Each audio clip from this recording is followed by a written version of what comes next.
Okay, so you have just finished up a project. You have spent hours on this thing. This thing is your baby. You put blood, sweat, and tears into it. And then you are loading this thing up and somebody comes out of nowhere with a hammer and now what do? Let me show you a little trick that you can use after you get out of jail. So in this video, we are going to be covering more of my most viral woodworking tips and tricks that I have taught over the years. And I'll also be throwing in a couple that you all have submitted. I have several tips and tricks to go over that will save you a ton of time and maybe even a project. So for this first one, I may have gotten a little bit dramatic on how you actually got a dent in your project, but it happens. Maybe not the crazy guy hitting it with a hammer, but we hit corners loading it up or make a wide turn with a board. And if you haven't had it happen to you yet, well, you will. And whenever it does happen, now you're going to know how to fix it. So I actually have a couple of different examples that I'm going to show you. So I've taken this piece of plywood, kind of over exaggerated, and beat the heck out of the sides. You can see the marks that I've made on the edges, and with a straight edge on top, you can actually see the huge dents going all the way down. Now those are some pretty big dents because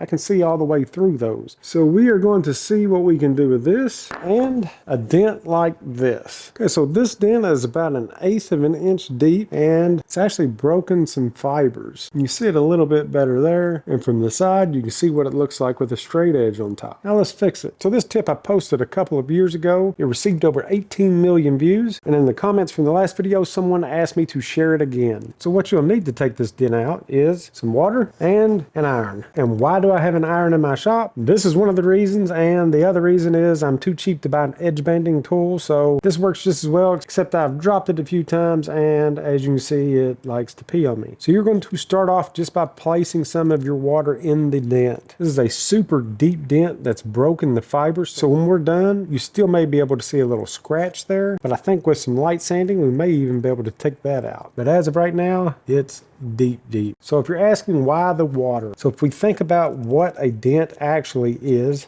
it's compressed wood. So we've hit it against something and compressed the fibers. So what we are attempting to do with this is actually get moisture back into those fibers. And as the heat steams this out, the fibers will swell and rise back to where they were. We'll see. So after our water, I'm just using a shop towel. I'm gonna lay it right on top of my dent and high heat. So all that I'm doing is heating the wood up to the point that the water evaporates.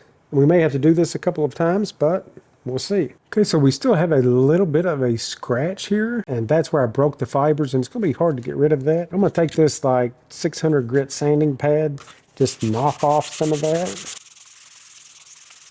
And this is what we end up with. That 1/8 of an inch dent, completely gone. A little bit of sanding, this thing will be as good as new. Now for this one on the edge, I want to try to hold it to where the camera can actually pick it up. Again, it's pretty rough. Like I said, I just took the hammer and went all down through here.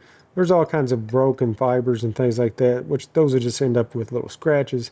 The main thing is all these compression dents. We're going to get those out. If you look down the edges, besides where I've just chipped out edges with a hammer, all the big dents are gone. Just going to take my little sandpaper, knock off the rough edges, and see what she looks like with a straight edge. Almost every single one of those dents are gone. Looks like that we may have a small one there that could use one more treatment, but this is what it looked like before and after. And for this next tip, those that watch the channel have probably already seen me do this, but it involves painter's tape and a table saw. So we all know that zero clearance plates for table saws are awesome, but we all don't have one, including myself. So if I'm making cuts that will produce really thin strips and I do not want them to be sucked down into the machine, then I will use this trick. All that you'll need to do is lower your blade and then place your painter's tape right where your riving knife starts. Then if you're cutting really short strips, you put one piece on the outside of your riving knife. And then you'll do the exact same thing that you would do if you're making your first cut with a new zero clearance plate. Start the machine and raise the blade. And then whenever you're done, just peel your tape off. Spending an extra couple minutes of doing this versus digging into your dust collection to pick out all these little pipe stoppers Well worth it. And a quick shout out to the Patreon community. Did you notice the 60-second pitch that I put in the middle of this video? No, because I did not put one there, and that is because of the Patreon community support of this channel. And if you're interested in learning about our Patreon community and what it's all about, I'll make sure to throw a link in the description. We would love to have you as a part of the group. Now that I have the edges squared on this board and still have my tape out, let's hop into the next one. This is actually one that someone sent me, and I haven't tried it before. But if it works as well as it did in their video, it's going to be a gold mine. So in the video that was sent to me, a guy was demonstrating how to perfectly align your dowels for joinery. I know there's a lot of different types of doweling jigs and things like that that are made for that, but they're expensive. He did it just by using painter's tape and just a little pick or a scribe. So in the video, of course, it's a short, so it's like super fast. I think it was only like 15 seconds long, but essentially you just hold the tape down on one of your boards and then made 2 marks where he wanted his dowels, just like that, and then took the board that he wanted to join, placed it on top, and folded the tape up, which leaves the exact same 2 marks.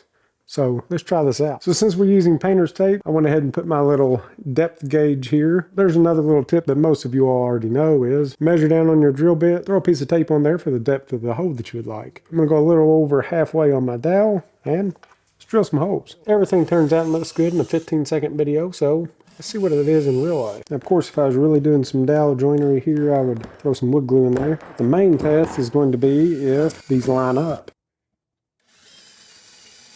It look good? Moment of truth? That's not bad at all. It's actually a really good idea. Super fast and works great. Okay, so now I'm going to try something that wasn't in their video. I'm just curious. Let's do the same thing in a different spot.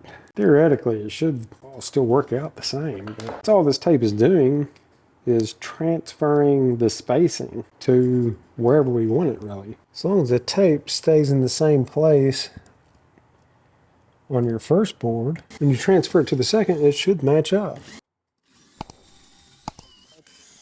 Now, if I was doing this on a real life project, I'd use a bit guide. All right, guys, so you're going to be seeing that technique in some of my videos because that's an awesome idea and works great. Now, if I were doing this on a piece of furniture, then I would have used a drill guide to make sure that my holes are straight and, of course, wood glue. But this is awesome, this is cheap, this is fast for lining up dowels from one piece to the other. So I have no clue who came up with this idea or the first person to make this video was, but kudos to you. If I knew who you were, I would give you a shout out because this is pretty awesome. So this next one, a lot of you all probably already know about, but there may be some that don't. And that is going to involve saving your sawdust. So when people come in and they look around my shop and they see my little containers like this, most of the time I'll keep bow ties, things like that that I've made.